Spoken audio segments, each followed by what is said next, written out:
सत्यानन्दचिदात्मने सर्वान्तरात्मने श्रीमद् वेङ्कटेशाय मङ्गलम्।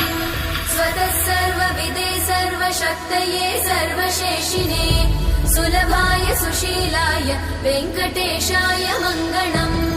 परस्मै ब्रह्मणे पूर्णकामाय परमात्मने प्रयुञ्जे परतत्त्वाय वेङ्कटेशाय मङ्गलम्। आकालतत्त्वमशान्तमात्मनामनुपश्यताम् अतृप्त्यमृतरूपाय वेङ्कटेशाय मङ्गलम्। प्रायस्वचरणौ पुंसां शरण्यत्वेन पाणिना कृपया दिशते श्रीमद् वेङ्कटेशाय मङ्गलम्। दयामृततरङ्गिण्यास्तरङ्गैरिव शीतलै अपाङ्गैः सिञ्चते विश्वं वेङ्कटेशाय मङ्गलम्। स्रग्भूषां